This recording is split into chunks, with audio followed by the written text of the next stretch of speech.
Hey everybody, today we are debating whether or not faith in God is reasonable, and we're starting right now.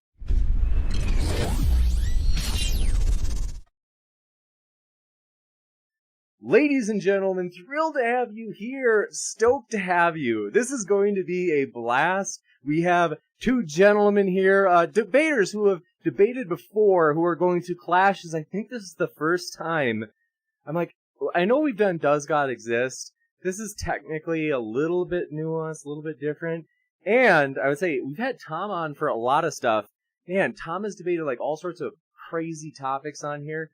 But this is like, you could say, Tom's forte. And so we have TJump on debating his own forte that you'll see regularly at his own channel, which, by the way, is linked in the description. And Caleb is also linked in the description. He's also gone by the names of Dry Apologist and The Lethal Weapon. I made that last one up. But he's linked down in the description below. And I can say I've enjoyed these gentlemen a lot. Glad to have them back on. I am pumped to have you here. Thanks for being here, everybody.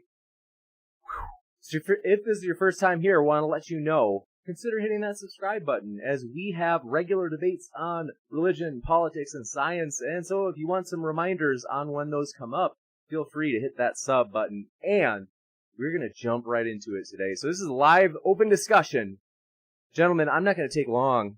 I'm going to basically just let you, Caleb, given that you're taking the affirmative in tonight's debate, we'll kind of let you get the ball rolling in the conversation. This is not a statement, and by that I mean, like, you can kind of just give your case, like, broadly speaking, and then from that, Tom, you can kind of pick it up. You know, you can just say, hey, Caleb, all right, cool, are you ready to roll? And then you can, Tom, just transition smoothly into your conversation from there. So, Caleb, the floor is yours. Thanks for being here, man.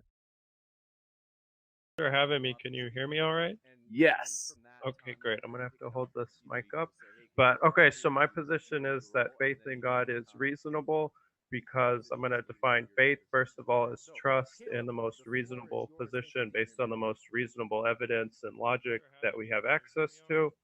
And that I do think the argument from contingency, when properly formed, does logically conclude that God exists. I know that Tom has some affinities for this argument, but I know that we differ on, I'll call the second stage of the argument. So I'll just go from there. Okay. I think I might hear just a slight bit of feedback in case any of you happens to have your computer unmuted still. In other words, if you're able to hit mute on any audio you might have. Okay. Does you hear it through mine at all? I think it went away. We are all set, so rad. Thanks, guys. And Dry Apologist. Go ahead, Tom. You said it's reasonable to believe in God because of the contingency argument. That's your position? Yes. Okay, so if we have a box and let's suppose the box weighs 2 pounds, is it reasonable to believe there is a leprechaun in the box? No. Why not?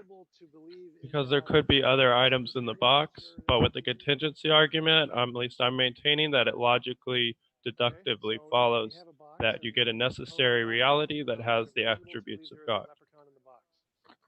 Okay, how so? Because I can say the contingency argument essentially says all contingent things began to exist, so there must be some necessary thing, and I can grant that and say, yes, there is a necessary thing, but that necessary thing doesn't need to be a God. It can be like a naturalistic pantheism, just an eternal, all-powerful nature. Oh. So why would that need to be a God? So things that begin to exist are contingent, but also things that could cease to exist. So even if something has always existed, it could still be contingent because it could cease to exist. But also, I'm going to argue that limitations are contingent. So anything with limitations is a contingent thing. So the necessary reality can't have limitations. And once you grant that an unlimited reality, the divine attributes then flow from there. Can God lie? What was that? Can God lie? Can he lie?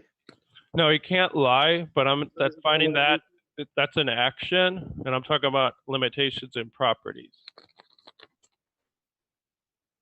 I don't understand the difference because that's a limitation. He can't do something, so he's limited. Yeah, he's limited in his actions. Like he also can't ride a bicycle because he's a spaceless, timeless being. But that's a limitation in action and not a limitation in a property. You're going to need to define the difference between the two, because as far as I can tell, that's a limitation. Sure, yeah. God is limited by his actions, and action's something that you do, while a property is a feature that you have, regardless of whether you're doing anything or not. Okay, so is God fuzzy, like made of fur? No, but fuzziness is itself a property that entails limitations. So if you strip away all the limitations, whatever is left that is without limitations, God has that property. God is limited because he's not fuzzy.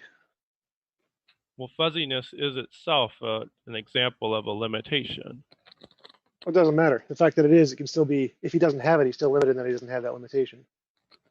Just calling it a limitation doesn't solve the problem. Well, it does, because fuzziness is a limitation in and of itself. No. No. I'm saying, okay, so what do you think is not limited about fuzziness? Because fuzziness isn't a negation. It's a positive attribute. It's an attribute of something, so it can't be a limitation. So whatever is positive about the fuzziness, I'm going to maintain God has that. Whatever is limited, he doesn't. Now that might lead to something that we can't quite grasp, but all the positive attributes of fuzziness, I'm going to say, are found in God, and all the privations are not. Okay, I can just say the same thing about naturalistic pantheism. It has all the positive attributes of fuzziness without any of the limitations. Sure. Okay. Sure, but then naturalistic pantheism is going to end up entailing all the attributes that God has, and then we're just using different words. You're going to call it naturalistic pantheism. I'm going to call it God. Really, what I'm going to call it is the unlimited necessary reality. Right. So naturalistic pantheism is an eternal, all-powerful nature with no consciousness. So it can't be God by your definition because it doesn't have consciousness. Right. That reality would not be God because it doesn't have consciousness. However, not having consciousness is a limitation. So naturalistic pantheism can't be the necessary reality, at least according to this logic. Nope, that's completely made up and arbitrary. There's no reason to think that consciousness has anything to do with limitations. Well, if you take something that has consciousness and something that doesn't, the thing that lacks consciousness is more limited than the thing that has it in that regard. No, it's not. Why? Germs are not more limited than I am. Spaceships are not more limited than I am. Cars are not more limited than I am. Black holes can do a lot more than I am. I'm more limited than they are. Consciousness does not take away from limitations. It doesn't take away. So yeah, I mean, a germ certainly has limitations that you don't have, but they're limited in that they lack consciousness. They may have, like, a black hole has powers. I mean, you're not unlimited. So yeah, you lack powers that a black hole has, and a black hole lacks features that you have. It doesn't have consciousness. So one, limitations have nothing to do with existence. Saying something's limited or not limited has no connection to reality. It has no connection to the argument at all. It's just made up. It's a made up term, like saying blah blah blah blah blah. I don't think it's made up. I mean, a limitation is a real feature that we apply. Like I say, like, this person's Nope. limited, and no. No, it's not like gravity is a real feature. Weights, mass, energy, these are all real features that exist in reality. Limitation is a made up thing in our heads, like tribbles or pretty or fuzzy. It doesn't exist. It's not a real thing. It's just made up. So would you agree that there are things that are spatially limited, or if you don't want to use that word, what would you say? Like, if something has this shape They and occupy space. and it's spatially limited. It's limited. No, to it just occupies some space and not other space. Limitation is just an arbitrary definition. It's like saying height. We describe something as being tall, but it's not limited by not being infinitely tall. It just has a specific height. There's no limitation there. Not a limitation. Well, somebody who's Limitation- 5 feet is more limited in their height than somebody who's 6 feet. No, limitation is an arbitrary description. It's like saying someone who's 5 feet is prettier than someone who's 6 feet. It's a complete arbitrary limitation. It has nothing to do with actual reality. There is no such thing as a limitation property. It doesn't exist. Matter exists, energy exists, gravity exists. These are things that exist in reality. Limitation does not exist in reality. It's just an arbitrary distinction that we place on things. I mean, I agree it's a concept. It's not like you can go out there and find a limitation. It's a concept that we use to describe, but it's a legitimate concept. If I say you have this feature and not that feature, you have this limitation and not this other limitation, I mean, it's an appropriate word to apply. Correct, just like fuzzy is, or Exactly. hot, or pretty. but none of those things correspond to reality. It's not an existing property of something that exists in reality. It's a description that we have made up to describe things. So you can't apply that and say it applies to a necessary being and exists, because it's not an existing property. It's an imaginary property. It's an imagined thing. So it can apply to imaginary beings that don't exist, but it can't apply to real things that exist. I mean, I would say fuzziness and pretty, I mean, are real features. I mean, they're things that we find. I mean, we're talking about them right now. I mean, you could say that they are conceptual and that we label them, but they are real things we find in reality. I mean, we have experience of them. That's what we're talking about. Well, no, pretty is not an actual existing thing. It's, again, just a subjective interpretation. Fuzzy might be, maybe, depending on how you define it. Pretty is not. So no, like limitations would be like pretty. It's just a subjective interpretation. It has nothing to do with existing things in reality. I mean, I would disagree on the pretty one, but we can leave that example aside. I mean, Well, no, let's stick with that. Let's say I can scientifically demonstrate gravity, mass, and energy. Can you scientifically demonstrate limitations? Like, prove it. Give me a testable prediction that can demonstrate it's not imaginary. okay, well, now you're saying that something's only real if it can make a testable prediction, but I mean, No, I there's didn't say that. I didn't say that at all. okay, so You need some way. So this is true of all epistemology. You need some criteria to differentiate an imaginary thing from a real thing. The criteria I use is science. You may have some different criteria. That's totally fine. But you need to present your criteria of why this is not an imaginary thing. Because as far as I can tell, your description of limitation is just an imaginary thing in your head and nothing more. So it doesn't apply to things in reality. You can't apply it to some kind of spectrum of things existing in the world, or I could just make up a different kind of property like woggly bloogly, and the greatest woggly bloogly is the spaghetti monster, therefore the spaghetti monster exists. And obviously you're not convinced by that argument because it's complete nonsense, which is the same as the argument you're making now. well, yeah, I mean, that's complete nonsense because I don't know what you just said. Like, I don't know what that, there's no content to that statement. It was just a sound, but we know what I mean when I'm saying limitations. It has real content to it. No, again, the fact that you have an imagined idea of what you think it means, it's made up in your head, it has no content because it does not refer to things in reality. Unless you can demonstrate it exists, like matter and energy and gravity, it doesn't have any content referring to reality. It's just an imagined thing in your head. Okay, so, well, I just want to piece together your view here. So you're saying you know that gravity is real because you could, I mean, if this isn't it, please clarify. You're saying gravity is real because you can make a testable prediction. Is that correct? We can demonstrate gravity is not an imaginary thing because we can make testable predictions with it, yes. Okay. Now, do you accept the cogito ergo sum argument? Yes, Okay, why? because I experience myself. Right, but you could be an illusion. No, Why? because I experience myself. That's the point of cogito ergo sum, is that you can't be an illusion. Well, you could be an illusion. The point is that it commits a logical contradiction. No. You can't exist and then think you don't exist at the same time because that entails a contradiction. Well, the contradiction is just a description of the fact that I exist. It's irrelevant to the actual argument. The fact that I exist and I experience my existence can't be false. Right. The logical contradiction is just a description of that. It's irrelevant to the actual argument. I mean, I would disagree. I mean, the argument itself, I would look at, I mean, the reason why it's convincing to me, at least, is I would say, if I exist, I mean, if I doubt that I exist, I would have to exist in order to be able to doubt that I exist. There's a contradiction there, so therefore I have to exist. If I can doubt my own existence, I accept the argument because it commits a logical contradiction if I reject it.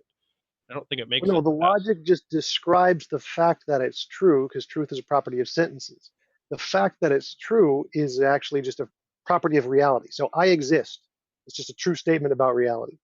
Now, whether or not you're saying that it's a contradiction for me to not exist and exist at the same time, it's just a different way to say I exist. The logic there, logic is a description of reality. It doesn't govern reality. It doesn't make reality true. It describes reality. So I exist, which is a fact of reality. And then we can use logic to describe that in different ways by saying I can't not exist and exist at the same time. But again, the logic is just a description of reality. That's it. Yeah, I mean, I agree that's a description of reality, but I would still love non-contradiction absolutely holds, at least for a concrete item. You can't No, exist again, and not. it's just a description. Logic and math are formal languages, like English is a language. Other formal languages would be like Python, C++, whatever programming language Microsoft uses. Those are all formal languages like logic and math. They're just descriptions. They don't exist as concrete things in the world. They're, again, just like languages. I mean, I agree that they're just descriptions. I don't think we could go out there and find the law of non-contradiction. But let me ask, do you think that the law of non-contradiction is true or false, or is that just a misput question? True and false are properties of sentences. So it's like saying, is that English structured correctly? That's all Okay, true and false means. do you think it's universally binding? Do you think it can be No. violated? No. Yes, there are different kinds of logics other than standard logic that negate the law of non-contradiction, like intuitionistic logic, quantum logic, fuzzy logic, many-valued logic. It's not something that holds the universe together. It's something that we use to describe the universe, like English. You could just use other languages to describe it. You don't need the law of non-contradiction there. Forgive me 1 second for jumping in, guys. Is just to be sure, because I think it's just to be, I mean, for clarity's sake, faith, is that any different from belief in God in this debate? Fair to say. Do you mean to use them as synonyms? I'm totally cool either way. I just had somebody that was like, hey, just to kind of get the ball rolling, can we quick define that? And I was like, yeah, sure, that's worthwhile. I mean, he defined it as trust, so I'm assuming it's the same thing as like a belief based on evidence kind of a thing. Okay. Yeah, that's fair. You bet. Okay, thanks. Thank you Okay, guys, I mean, I agree that the law of non-contradiction is a description, but now you made an analogy between that and the English language. Now, the English language is contingent in that we could have a different language, of course, but I'm going to say the law, I mean, I know there are different kinds of logics, but let me ask you this then. Do you think it's universally binding, as in it could not be violated, that something could exist and not exist at the same time? Do you think that's universally binding? Again, that's a description using language. It is proper language to say that, but it is not universally binding, no. I mean, I guess I don't know what you mean by universally binding. I mean, I don't think that The there's laws of logic don't hold reality together. They just describe I reality. agree. The laws don't bind reality. It's not universally binding. It just happens to be the case. This is the way reality is. And laws of logic aren't universally, they don't bind it together. They don't make it this way. They just describe the way it is. Okay, I mean, I agree they just described the way it is, but it sounded like you said reality could have been otherwise. Like the laws, we could live in a world in which the law of non-contradiction doesn't apply in the way that it does. Would you say that that's possible? The law of non-contradiction doesn't apply to anything. It's just a description. It's like saying the English word tree. The word tree does not bind trees and make them trees. We just use the word tree to describe trees.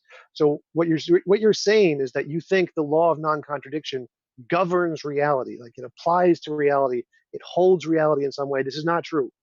The law of non-contradiction is a language.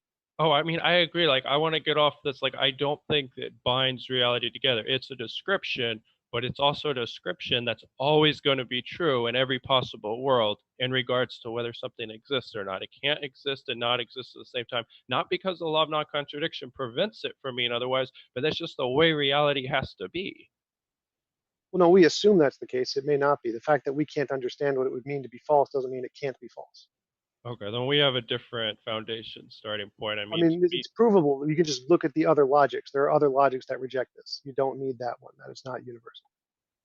yeah, the law of non-contradiction may not be universal in all situations, but I'm saying in regards to something and existing and not existing at the same time, to me, there's not a more obvious statement that could be true than that. Like, if you're going to reject that, then we just have a different starting point of what's reasonable. Again, there are different logics are made up human languages, and there are made up human languages that reject that idea, the law of non-contradiction. They use different laws to describe reality. So yes, that does not apply in all possible worlds, no matter what. No. It's just a description. You can use different descriptions. Yeah, I mean, I know that there are different logics, but to me, that's incoherent. The idea that, I mean, if something's incoherent, I have to reject it. The idea that something could exist and not exist at the same time is utterly incoherent. Again, the way you're thinking about this is that you're thinking the laws govern. That's the problem. The reason you don't understand this is because they don't. When you say, can something exist and not exist at the same time, you're presupposing that the law somehow impacts the existence of the thing. It doesn't. No, I mean, I'd want to, I mean, whether we agree or not, I don't think the laws govern. I don't think the laws exist. I think they are concepts that we use to describe reality, which sounds like what you're saying, or basically Right. what you're saying. But I do think that it could not have failed to be the case that those concepts will always apply in all situations in regards to a concrete object. It could not fail to exist and not it could not exist and not exist at the same time. There's no possible world where that could be the case. It's impossible for us to describe that being the case. Whether or not reality can do that or not is we can't answer that. We can only say we can't describe that. We can't imagine that. Whether or not it can or cannot be is not something we can say. Okay, I mean, then you have a different view of either rationality or you have more of a skepticism about what our minds can attain. I mean, to me, there's no, if you were to ask me what's the most obviously true thing, and I would say that something can't exist or something can't, exist and not exist at the same time, there's nothing more obviously true than that. I mean, we can grant that, but it still doesn't do anything to help your argument. Well, it applies because it seems like your starting point is that we come to know that something's true, or at least the most reasonable way, again, correct me if I'm wrong, is if we can test it. But I reject that because the most obviously true, the most clearest way to come to a truth is if it's logically, deductively follows. No, I said we need some way to differentiate between imaginary things and real things. Language is an imaginary thing. It's in our heads. That's fine, but I would say the law of non-contradiction applying to concrete objects is not imaginary. I mean, it is conceptual, but it applies in all possible worlds. No, it's a language, so it's imaginary by definition. Just go to the classical logic, Stanford Encyclopedia of Philosophy. Logic is a formal language, so it's a language like English. That's it. The word tree can apply to physical things. It's still imaginary. Yeah, I mean, I agree that it's conceptual, if that's what you mean, but I would still say it applies in all possible worlds in that case. And to me, that shows if that's accepted at least, then that's a counterexample to your epistemology. I don't need a test for that. I just intuit that that's true. Again, logic is a language. Just definition of Stanford, you don't get an opinion on this. So by definition, it's conceptual. Imaginary, I'm using imaginary and conceptual to mean the same thing. So no, you have not presented a counterexample to my epistemology, because when I say you need some way to differentiate between the imaginary or the conceptual and the non-imaginary, logic is one of the imaginary things. Okay, let me try this. The fact that we can't demonstrate it with a testable prediction means it's not one of the non-imaginary things, because it's one of the imaginary things. Okay, and by imaginary you mean conceptual, is that right? Yes, using those synonymously. Okay, great. Okay, so well, let me try this then. So why should I accept your system? I'm going to say that you're going to need to put it into a logical structure where I'm going to see the conclusions. Like, if we can test something, then that's reasonable. We can test for this, therefore it's reasonable. I mean, aren't you using a logical structure to argue for that framework? Yes, but logic is perfectly consistent with my framework. Logic is conceptual. Conceptual knowledge is a thing, just like empirical knowledge is a thing. Yeah, I mean, I agree that it's conceptual and it applies to your framework. That's my very point. Your framework, at least the way I'm looking at it, rests on accepting logic. Like, right, yes. So again, there's different kinds of knowledge. There's the conceptual imaginary kind of knowledge, and then there's the non-imaginary kind of knowledge, which is like empirical in my case. So logic and math and language are the conceptual imaginary kinds of knowledge, and then the things that are outside of our minds are the non-conceptual kind of knowledge. So we need some way to differentiate between these two things, and we use testable predictions to do that. So we can't do testable predictions of logic and math because they're conceptual. So they aren't the non-conceptual kind, they're in our head. I grant those, they're still true, they're still kinds of knowledge, and we can still use them to do things, but they're just not the non-conceptual kind of knowledge. There's no contradiction there with my model. Right, I want to clarify, you just said they're still true. What was the referent for there? What were you referring to? Logic and math? Yeah, you said they're still conceptual knowledge? Yeah. I mean, it sounded like you said logic is still true, and I would agree if that's what you said. Right. Is that what Yes. So conceptual knowledge is a thing, yes. All right, great. I mean, that's my position. Okay. I still don't understand how that relates to the problem. So again, well, it sounds like you were being a skeptic about the universality of at least the logical statement that I put forward about something existing and not existing. Now it seems like you're affirming it, which would be great. But also, you're saying that I should accept your epistemology that we need to test something, or that we need to have some way to distinguish the real and the imaginary and so on. Great, but why should I accept that? And I think you're going to have to put forward a logical argument and then logic is going to be your bedrock again, and then we're back to logic as our No, bedrock, again, not nothing you're saying empiricism. is making sense. You just don't understand either what logic is or what my argument is. So let me try to explain it to you this way. Logic and math are real. They're true. They do exist. They are knowledge. I granted, I'm not going to challenge that. That is true. They're languages, but they are knowledge. And then we can use those to build models, like logical models, different kinds of logic and whatever. And we can apply those models to try and make distinctions about what we experience. So if I imagine a unicorn, but I don't see a unicorn in front of me, there is some difference between my imagination and reality. They are not the same thing. Yes, I am using to do this. That's perfectly fine. But you need some criteria to differentiate between, is it imaginary or is it real? Now you're claiming there is this God thing or this property of limitations. And you have to say, is this property of limitations one of the imaginary things or one of the real things? Now, if it's imaginary like logic, then it doesn't exist. You can't say it applies to something in the world like God, because it doesn't exist. There's not like a thing that is imaginary property that can be used to apply to real things that actually exist in the world. It doesn't work that way. They're just imaginary. 1 second. Just to kind of take a back step in terms of making sure we don't miss the forest for the trees, is there a way in which we could kind of explain how this in-depth discussion relates to the broader question of, is faith in God reasonable? I think we've just lost a few people as it's gotten pretty deep in the thickets. Right. So he's claiming that there is this thing called limitations, and it's a property that exists in reality, and that exists on a spectrum. And some things have more limitations, some things have less limitations, like something has more height and less height. And at the epitome of the least of all limitations is this God thingy. So he's applying this abstract concept of limitations to real things in the world and saying they actually have it, like things have mass and energy. He's saying this is a real thing and not just in his head. And so I'm saying you have to demonstrate that. Demonstrate it's not an imaginary thing in your head. And then he's going off on this tangent about my epistemology saying it needs logic, which uses logic. That has absolutely nothing to do with my point and does nothing to try and support his point.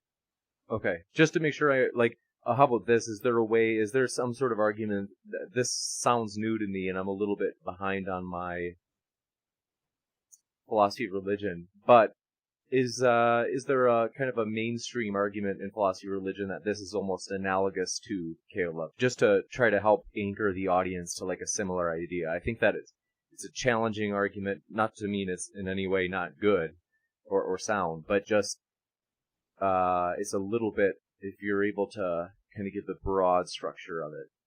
Sure. I mean, it's a version of the argument from Contingency. There are different versions of it, and of course, like Craig and Josh Rasmussen and different people debate. They give different versions. So I'm giving one.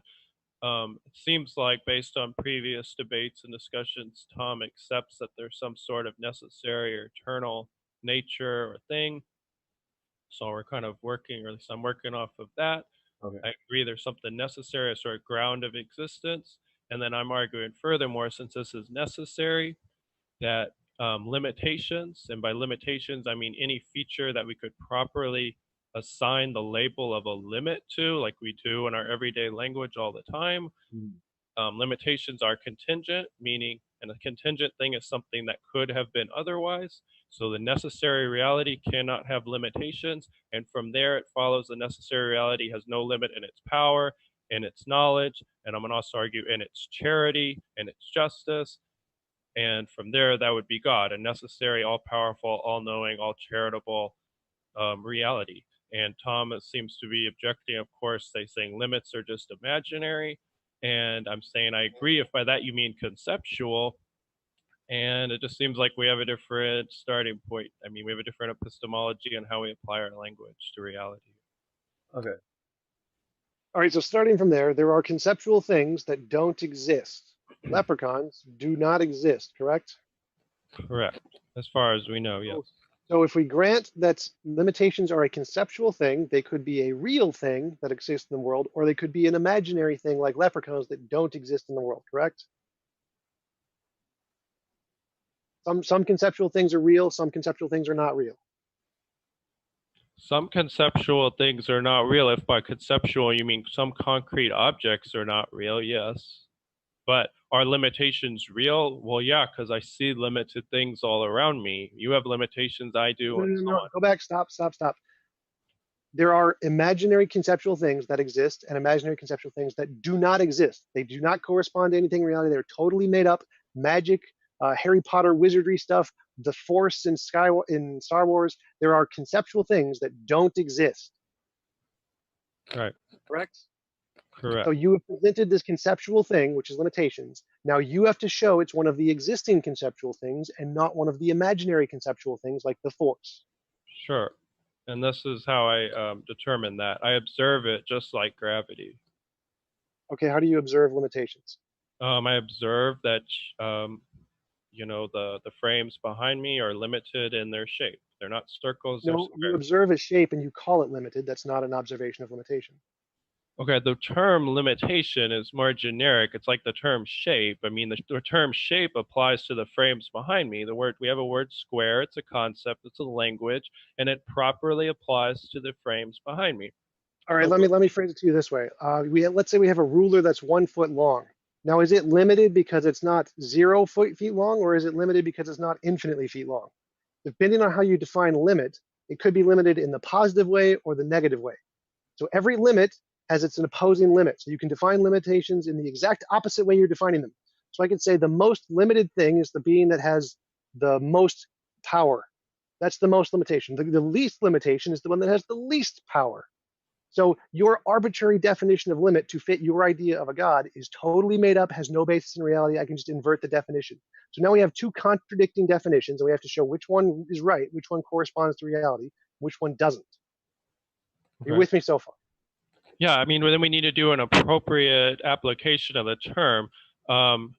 Yeah, I mean, something that's 5 feet is more limited in height than something that's 6 feet. Now, you brought up the example of the ruler. You said, is it limited because it's not infinite? Yes. Is it limited? Let's use your example of height. You said that someone who's 5 feet is more limited than someone who's 6 feet. No, in a culture of people like short people, the person who has 5 feet is less limited than the person who's 6 feet. The person who's 5 feet is more limited in their height than the person who is 6 feet. No, not for a culture who values shortness more than height. The limitation only applies arbitrarily based on your subjective interpretation of what limits are. The limit can be a greater or a lesser kind of a limit. There is no objective definition of limits. They don't exist. There isn't such a thing. Like there is an objective definition of mass. There is an objective definition of energy. There is an objective definition of gravity. You don't get an opinion on those. You can't change those. Limits don't have that. They're just a made-up social construction. Okay, let me respond to that. So you're saying, well, in some cultures, if they value shortness over height, then the height would be, or a tallerness, whatever you want to call it, would be the limitation. Well, that just seems to be like a matter of preference. I could say, what if there's a culture that doesn't view mass the way we do? Oh, now it's just an imaginary feature. I mean, I don't see how that follows. Well, again, because mass we can demonstrate. Mass has an objective way to test and verify it exists, which means you don't get an opinion on mass. Limitation does not. By observations, right? Correct. Okay, I can observe limitations. Okay, how do you observe limitation? I notice that somebody is 6 feet, somebody else is 5. The person who's 5 is more limited in their height than somebody who's 6. I already proved that false. You can just say the opposite is true because your observation is subjective interpretation. No, because you're using a different definition of limit at that point. You said, well, some cultures prefer it. Well, I'm not talking about. No, that's the point. That's the point. All you have is a made-up definition. Now, for mass, I don't just have a made-up definition. I have provable fact about reality. We can prove mass exists in reality. You don't get an interpretation. You don't get to define mass. It's real, whether you like it or not. Limitations are not. Limitations are all the definition. It's their alternative definition of this alternate society is equally plausible as your definition. Like we could say there is this made-up property of greatness, and this greatness thing is the tallest thing. And a different society says, no, the greatest thing is the shortest thing. Both are equally likely to be true about reality because we don't have a way to demonstrate which one reality corresponds to. It could be the case that reality likes the taller thing, so the taller thing is greater. Or it could be the case that reality likes the smaller thing, so the smaller thing is greater. We don't know because we don't have a way to measure greatness in terms of reality. We can measure mass in terms of reality. We can't measure limitations or greatness in terms of reality. Okay, so One now second. Just forgive me for interrupting, guys. So sorry, especially Caleb. I know that you got a round in the chamber ready to go, but just wanted to just quick say, it seems like we might be coming to somewhat of a stalemate. Maybe there's a point at which we could jump to that would move us past that stalemate. I know that there are different ways in which the arguments can be approached, and so that's kind of what I'm hoping for, is that some people in the audience are saying, it looks like we're kind of coming to a stalemate. Sure. Okay, I'll respond to this and then make a new point. So you're now applying the word greatness. I'm not bringing in the word greatness. I'm not bringing in subjective terms. These are applicable concepts, just like the concept of a square is applicable to the frames behind me. I don't think your limitation is a subjective term, just like greatness. It's made up. There's no basis in reality. Yeah, You'd have to demonstrate it's actually a thing. Yeah, I mean, I think it's obviously applicable. It's a very generic term. It's more generic than shape and so on. It's one of the most generic terms. That doesn't mean it's made up. But I want to make another point. So you accept that, or at least you find it reasonable to think that there's a necessary nature or reality. Is that correct? Or at least you think that's a plausible Yes, that's correct. Okay, why do you accept that? Because there has to be a way reality is. Reality exists. Reality is the way reality is. All right, but why does it have to be necessary? Because that's what it means to be necessary. Okay, I mean, I agree. If you're gonna, in the sense that if you're gonna say that it's logically necessary that something is necessary, then I mean, I agree. But I mean, that's kind of my point all along. So a necessary thing is something that makes the statement there was a philosophical nothing false. So there was never a time, essentially, that there was ever a philosophical nothing. There is always something that existed. That thing is the necessary thing. Whatever that is that makes that statement false is the necessary thing. I mean, I totally agree. I feel like you used logic to arrive at that statement. Do you agree? Yes. Okay. I mean, then I mean, we agree on that starting point. You can use logic to deduce things about reality without observations. I mean, without tests. You can use logic to describe reality. It doesn't deduce anything. It's just describing reality. That's it. Well, it does deduce. It doesn't demonstrate anything. It just describes. That's it. You can use logic to describe reality, like you can use English to describe reality. You can't demonstrate something exists with logic. That doesn't work. No. Oh, You can't logically demonstrate an apple exists. Okay, but wait, it seems like you used logic to determine that something's necessary. No, I use logic to describe reality. That's it. Okay, so let me ask again, do you agree that it's plausible that there is a necessary nature or reality? Yes. Okay, great. And I think you used logic to describe reality with premises to reach that conclusion. And I agree that that's totally legitimate to do. No. The logic describes the fact that it's true. I didn't use logic to get to that conclusion. I'm just using logic to describe it. I used the word tree to describe trees. Trees don't exist because I use the word tree. Did logic help you reach the conclusion that there's a necessary nature? It describes it, yes. So did it help you reach that conclusion? It describes it. You're not understanding. You just don't understand how logic works here. You're missing the point. Logic does not make things true. Logic describes things that are true.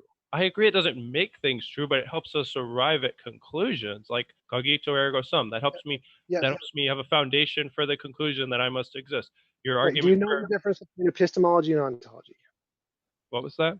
Do you know the difference between epistemology and ontology? Yes. So logic is a form of epistemology. So it's something we use to learn things, to gain knowledge. It has nothing to do with what exists. It just describes the things that exist. There's no ontology of logic. Logic isn't a part of the universe. Logic just describes the reality of the universe. Right. I mean, listen, like I definitely agree with that, but I think it helps us reach conclusions that are ontological. And you may just disagree, but I think that you implicitly use that too. Like you arrive at the conclusion that there's a necessary nature, and I think you use logic to do that. And I agree. Right. We need to use logic to describe things that exist, but logic doesn't make things exist. You cannot use pure logic to get an apple exists. There is no combination of abstract logic that gets you apple. You will have to combine the abstract logic with the empirical existence of a thing.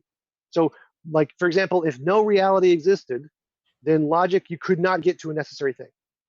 So the only reason we can get there is a necessary thing is because there is a reality that we experience, and we can use logic to describe it. It is not the logic that gets us there. The logic is irrelevant to the fact that it's there. Logic just describes the fact that there is a reality.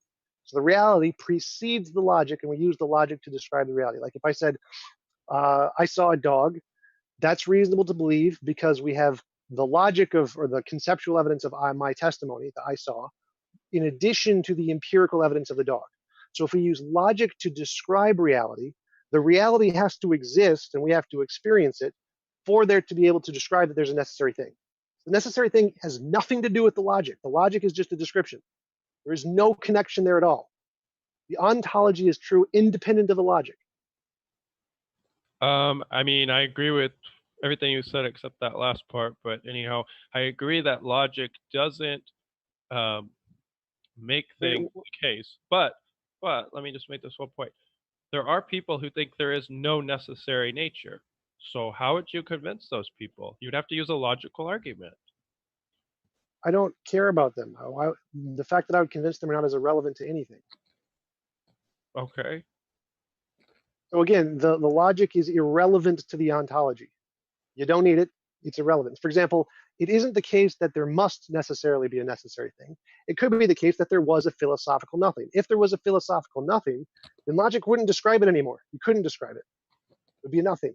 I mean, I So disagree with that. the reason you can use logic to get to a necessary thing is because there is a reality to describe with logic. I mean, I disagree with that because if there really could have been nothingness, I mean, I would say that that state of nothingness is necessary, and this is why the logic reaches that No, conclusion. Yeah, no, yeah, because no, necessary. nothing, there's nothing correlates to that at all. No, Yeah, because no, necessary. it's not. Okay, You wait. applied a trait of necessary to nothing. You can't do that because it stops being nothing. Logic cannot describe nothing. I mean, I disagree with that, but necessary means could not have been otherwise. Do you agree? No, No. Okay. How would you define necessary? something that exists and makes the statement, there was a philosophical nothing false. Okay, I mean, that's fine. Something that exists, it makes a statement. I mean, that's not always how the word necessary typically means Well, yeah, could there's not have lots of been other. different ways to define necessary, but I'm using the terms in the like necessary being kind of necessary. Yeah, I mean, that's what I'm doing too. But I mean, to say that something exists, I mean, yeah, something could contingently exist. It wouldn't be necessary. Right, I'm using it in the terms of the necessary being. Like, what is a necessary being? You asked me to define that earlier, and I defined it as the thing that makes the statement there is a philosophical nothing false. A That's what I mean contingent, by necessary in that context. a contingent thing could make that statement as well. One second. No, Yeah, We're gonna. a contingent thing could reach the conclusion why there's something rather than nothing because there's something contingent that exists. Go ahead. We're going to give Tom a response, but before doing that, I want to just let people know we are taking questions for the Q&A, which is quickly approaching. And I forgot to mention the super chats. If you want to do a super chat, they go to the top of the list automatically that we read from, and it can allow you to make a comment toward one of the speakers. If you want to make a comment rather than a question, of course, they would get a chance to respond to. With that, Tom, if you had a response, I want to give you a quick response, and then we can move to the next portion. yeah, so one of the possibilities of the necessary thing is a set of infinite universes. So each independent universe would be contingent on the previous universe, but the whole set is itself necessary. So even though a necessary thing can make the philosophical thing false, it's only because it rests in a necessary thing. Or a contingent thing can make this statement, a philosophical nothing existed false. It rests in a necessary thing like an infinite regress of universes. So there is a necessary thing there, even if the contingent thing can make it false.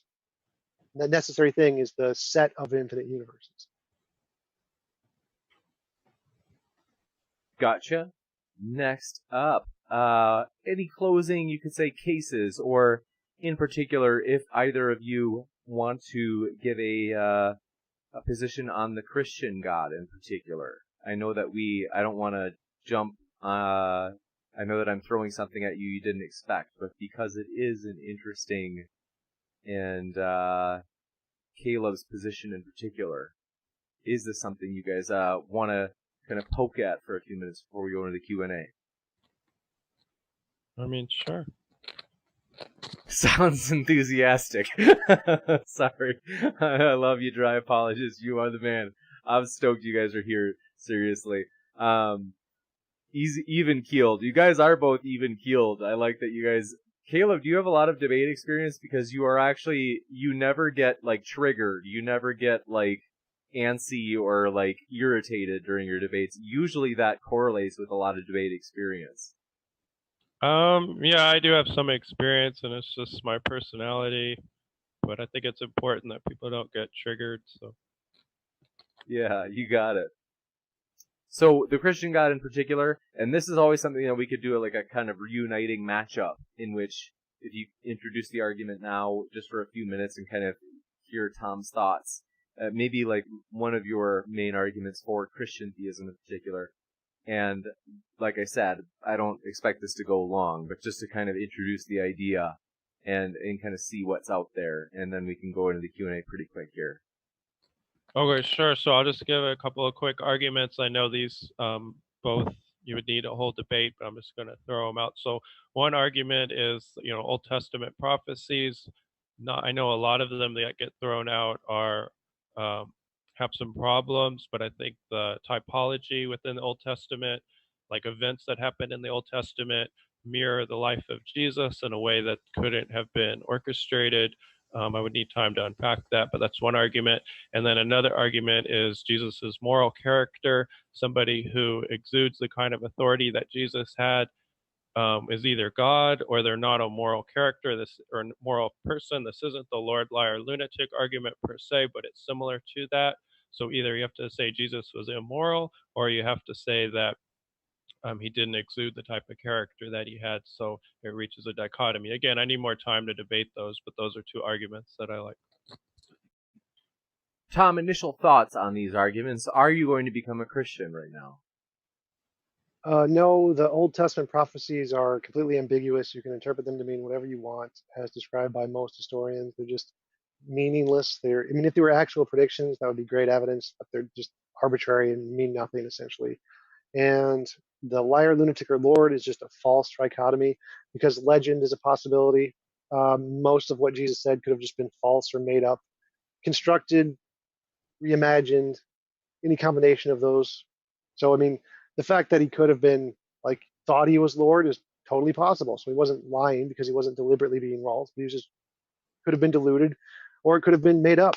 And so there's lots of possibilities there. None of that is actually evidence of it being true either way. And liar and lunatic are both more likely than Lord, infinitely more likely. So those would both be more reasonable conclusions anyway. Gotcha. With that, don't get me wrong, Caleb. I know you've got a response. I don't want to, I hate doing it, but otherwise you'd be here all night if we kept going infinitely back and forth. So that may be a debate in which we might be able to hear Caleb's response in the future. That would be an interesting one if there's a debate on the Christian God. So, like I said, Caleb, forgive me for cutting you off, but it would be a fun future debate. And with that, we are going to jump right into the Q&A. So, want to mention, as I mentioned earlier, but can't help but say it, because I just want you guys to know how much we appreciate the debaters. Their links are down in the description. And so, if you enjoy what you're hearing, you can check them out. You can even reach out to them. And with that, thanks for your super chat, Ashley DeMarco. Coming at you, TJump, right out of the gates. Ashley says, will TJump admit that Kyle screwed Steve yet? If you show me the court cases where the court ruled that, then sure. But until then, I'm just going to say they're both idiots and I don't know what happened. Yee. Okay, well, with that, we do have one that's perhaps relevant to that. I could have sworn I saw one in here. I thought Oh, Crackerjack 12. Give us what we want, James. McCrae versus Jump. Tom, are you willing to debate Steve McCrae on any topic, whatever you guys want? Crackerjack 12 wants to see you guys get it on. Yeah, I'd actually kind of like to debate him on the atheism, agnosticism, the different definitions. Oh snap! Well, whatever you guys want, you can see what's up in email, and whether it be, I think Steve also, I could have sworn Steve also said that Well, yeah, you guys did get to cross swords on the whole non sequitur show controversy, but that's one that Nick Sauter. Am I saying it right? Forgive me if I'm saying it wrong. Correct me. But Nicholas, I should say, Nicholas Lamar Suter. Yeah, I totally butchered that. I'm so sorry, Nicholas. But Nicholas said that's also a topic he would love to do. One in which it would be, namely, the non sequitur show debacle. So that's one TJump that Nicholas Lamar Suter might want to spar with you on, as well as I know that Nicholas Lamar Suter also wanted to debate on, and this is one that we reached out to him. I don't think we caught him on time. He's a busy guy. So I think he was Suter. Thanks for that, Steve. He gave me corrected me. Is that Nicholas Lamar Suter also is excited to debate, should we want God to exist? That's something we've never done before, and I know TJump is interested in it, so that's one you can expect coming up as well. In addition, we are amped. This one is honestly going to be one of our biggest creation evolution debates we've had. This Friday, Kent Hovind, TJump's dad, is going to be on here debating Tony Reed. So that's going to be a lot of fun. He's not really TJump's dad that we know of. But with more of the super chats things, Kyle's bookkeeper, I have a feeling this isn't really Kyle's bookkeeper, said, glad to announce all super chats are going to me tonight. Thanks for that, Kyle's bookkeeper. Ronald Bendanka, thanks for your super chat as well. He said, can we get Caleb to define quote unquote faith, then have Tom address quote faith as well? Okay, so faith I'm defining as trust in what's most plausible or what's most reasonable given evidence and logic. All right, so the classic atheist definition of faith is a belief without evidence, but if I use that definition in this context, I would be strawmanning his position because it's not what he believes faith is. So in this kind of a debate, I kind of have to adopt whatever definition he uses because he's the one holding the positive position, kind of like how theists have to adopt whatever definition atheists use when they define atheism because it's their position. Whoever's defining the position gets to define it. Gotcha. Thanks so much. And I'm just digging one up. So sorry about that. But I do know Ashley DeMarco had a super chat that just came in. We appreciate it, Ashley. And as I pull this up, so sorry. Thanks for your patience. Okay. Ashley said, TJ, TJump needs papers to know what everyone else knows. Okay? What do you think of them apples, Tom? That's right. Without evidence, you withhold judgment like a rational human being. Tom is always up for a fight. So thank you, Ashley, for your super chat. And with that, so sorry, I'm like scrambled here. I'm trying to figure out, basically, I usually like put the questions into a list. And then when I added this to the list, this person's comment, I accidentally didn't copy and paste their name along with it. And so I'm going to the community tab to just make sure I want to give a shout out to their name. But also want to say, we are excited. Recently, we have created the Patreon account. And so this is something that we would love for you. A lot of people are like, hey, we're pumped for this channel, which we totally appreciate because this channel is honestly like, I consider it an abstract entity belonging to everyone else. And so right now we have for just $2, you can have your name down there in the Patreon scroll, which is our way of saying thanks so much for your support. We're excited. You remember when we used to have audio issues? Now we're pumped. We have this Blue Yeti. So smooth sound. No one's making fun of us anymore, at least not for the audio. Next, thanks for that. So I want to mention that. And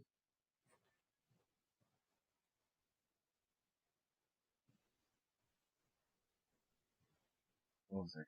Okay, I don't know how to pronounce this. This looks like it's another language, but we appreciate your super chat. It really, like, legit is another language. They said, is belief in God reasonable? Yes or no, and why? Yes, for reasons that I provided in the debate. Gotcha. No, because there's literally no difference between saying God exists and saying, oh, look, there's a box, it weighs 2 pounds, there must be a leprechaun in it. can be explained by literally everything else that actually has evidence. We don't have to make new things up like abstract properties that don't exist in the world to support it. Gotcha. Also, a last one. Praise I am that I am. Thanks for your super chat. He said, "You the man, James. That's really kind of you. But seriously, I'm honestly just a guy pulling like little email levers in the background. I can't thank everybody else for making this show so epic, such as our debaters tonight and just everybody who's helped us, which is frankly everybody. Travis Fisher, thanks for your super chat. This one came in. So this is he said a Christian is not I think this is actually it shows us for this debate. It says a Christian is not a good opponent for this subject. Instead of determining if anti-theism is a good stance, it will turn more into if there is a God.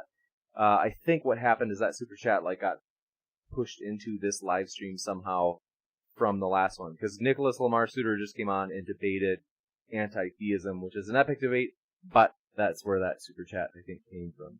Mississippi Wildlife, thanks for your super chat. They said $5 just because G-Man isn't here.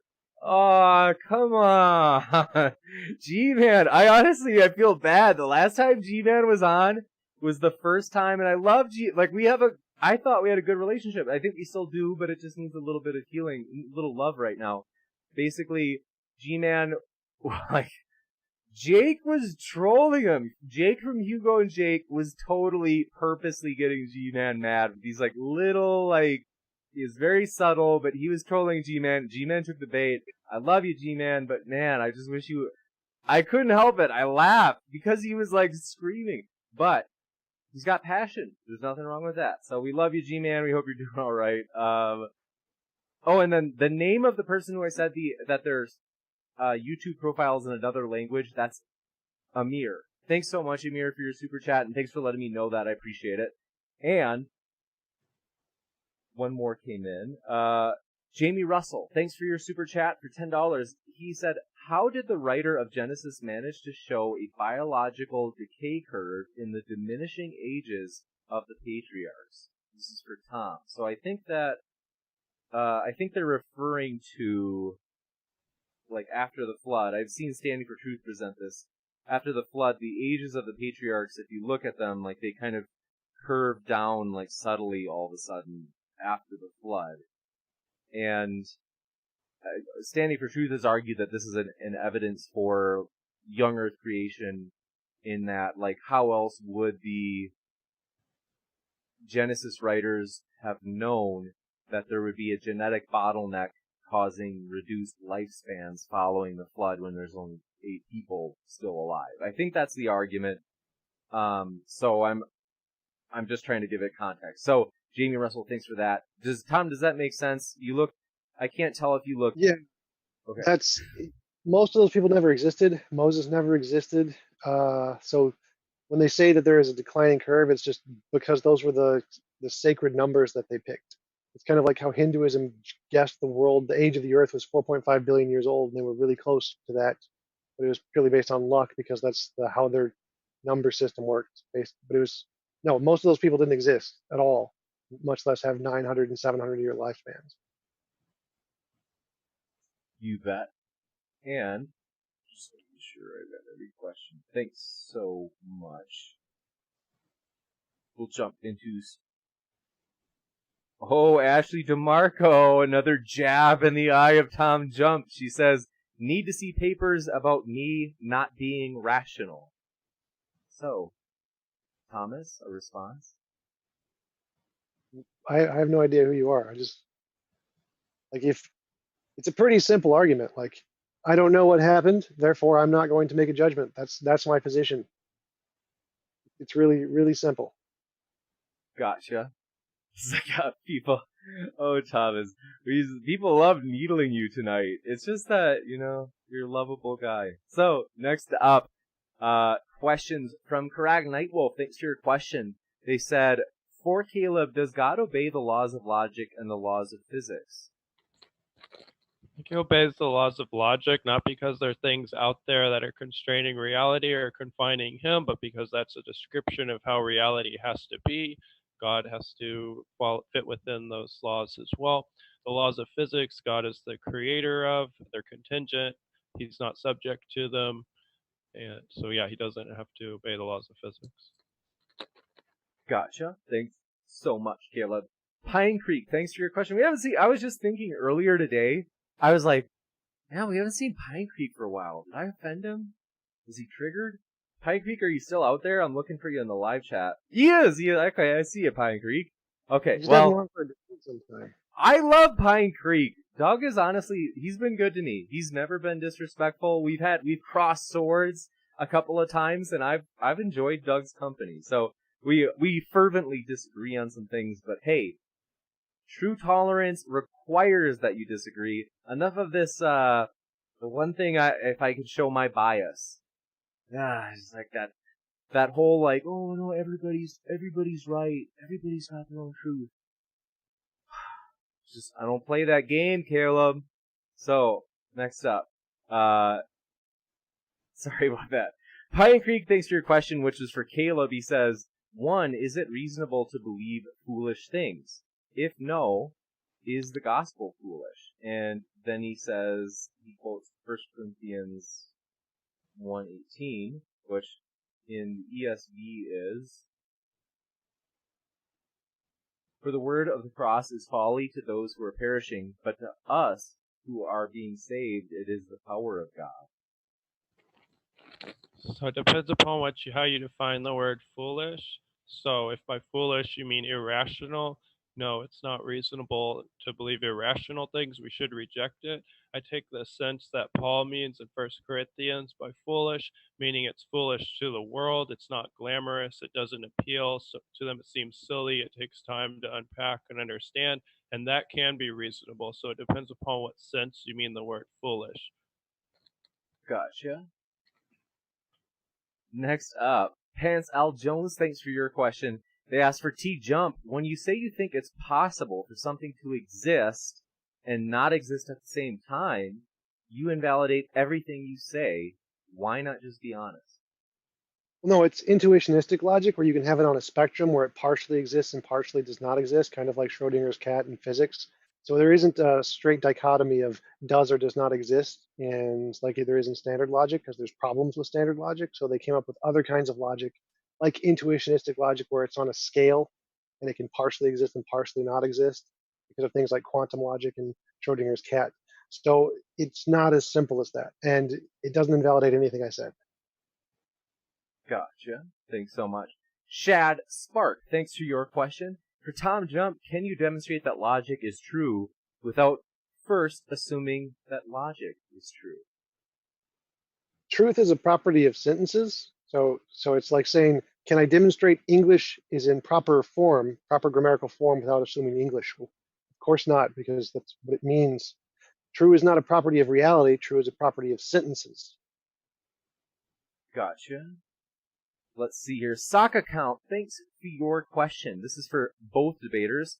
Sock Account says, is faith in God reasonable? I'm curious to hear their answers. So I suppose we had that asked in one of the super chats. If you want to add anything that you immediately after were like, oh, I wish I would have added this part, you can add that now. Yeah, I mean, faith in God is reasonable for the reasons I provided in the debate. I mean, there are other reasons out there, of course. I provided what I find to be the most convincing, but, there are other arguments that other people may find convincing as well. No, it is not reasonable because it can be anything a God can answer can be answered by a non-God. So there's no reason to conclude it's a God, just like there's no reason to conclude there is a leprechaun in the box. Very interesting. Let me throw this one at you, Tom. So, good old Steve McRae, who's been an extreme help to this channel. I have to be honest, Tom and Steve, you guys have both helped the channel. Steve's helped it big time, and we haven't had him on as much in a long time. But, what about this one? I just thought of it. Would you be up for a discussion with Steve on... Tom, I think you take what has been called like strong atheism position of saying there is no God, or at least there's probably no God. How about that? No, There's probably no God. I'm a weak atheist. I don't say there is. There's no reason to believe in a God. You're okay. So you're actually in the same boat as Steve. Steve is an agnostic. He doesn't use the term atheist. He Right. despises the term, he uses it only in the philosophical sense. Yeah, Steve says that he doesn't like, he's right, he doesn't like the term atheist for himself. He says they're betas! Okay, so with that, next question, Pants Al Jones, thanks for your questions for TJump. Says, I make a future testable prediction that this debate has a limitation of how long it will last. Oh, therefore it ends. Limitations exist scientifically. Thomas? Vicky, and I can predict the sun will rise tomorrow, therefore the spaghetti monster exists. Oh God, there we go. Oh boy. Oh man. I am just having a good time. I am, it's like everybody's asking me if I'm drunk. I'm not drunk. I'm cool. I'm with it. Ask Tom. He's been to my hometown of Oshkosh, Wisconsin. So. You should just see the empty bottles of vodka just lying around everywhere. It's pretty bad. When we were in Oshkosh, Wisconsin, we went to Planet Fitness because I was like, hey, let's go pump some iron, Tom. Let's get jacked. And he's like, well, I don't really feel comfortable unless it's Planet Fitness. It's a judgment-free zone. And I was like, Tom, are you serious? What? And he was like, yeah. And I was like, okay, fine. So he goes to the gym, he goes on the pre-core for like 15 minutes. He's like, I think I'm good for today. I was like, Tom, no. Okay. So anyway, with that, I may have like reversed everything in that story. Free Pizza Mondays, greatest gym ever. This is Ashley, oh, this is nice. I thought it was going to be a good backhanded compliment. But it was a sincere compliment. Ashley DeMarco, thanks for your sweet words toward Thomas. She says, I do like TJump. I have a lot of respect for him for your information. Wow. I appreciate the compliment. At least one person. So, Thomas, my boy, actually, Tom, I just love Tom. And don't worry, Caleb, I love you too. But, anyway, Caleb, I do seriously. I love that you just kind of have this even keelness about you. But it's so fun to tease Tom. So with that, I want to say thanks everybody for being here. It has honestly been a total blast. I was kind of tired before this live stream, but then when you guys saw it, like, I was like starting to hulk up Caleb and Tom, like before we went live. I was like, oh, I'm excited. So want to say thanks everybody for being here. And with that, let me make sure I caught everything. Keep sifting through the reasonable from the unreasonable, everybody. Oh, wait, Mordek. So sorry. Forgive me. They didn't get any of their questions in. They had asked for TJump. Mordek 101. Thanks for your question. Sorry, I missed it.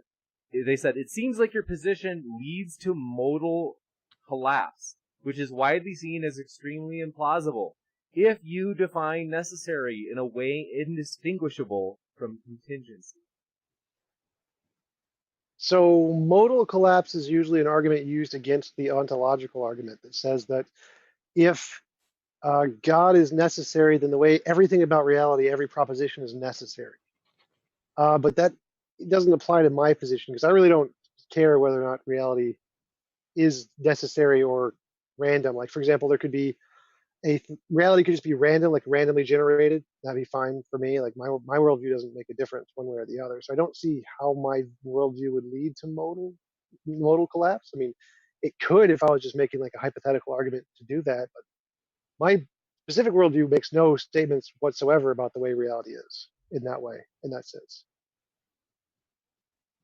Gotcha. Thank you very much. Thanks, guys, for being here. Totally a pleasure. Thanks, everybody in the audience, for your questions. Honestly, I just love. Thanks for coming out and hanging out with us. It's been a good time. We do have another debate this Wednesday. Brand new speaker, Ben Fisher, will be on, and that's going to be against Nicholas is coming back. So that's going to be a lot of fun. Nicholas Lamar Suter, pleasure, a scholar and a gentleman. It's going to be a lot of fun. And Frustrated Atheist said he's a strong atheist. You need him on. We would love to have a strong atheist on. Put Steve McRae in his place. With that, thanks for stopping by, everybody. Love you, Steve. Keep sifting out the reasonable from the unreasonable. Take care, everybody.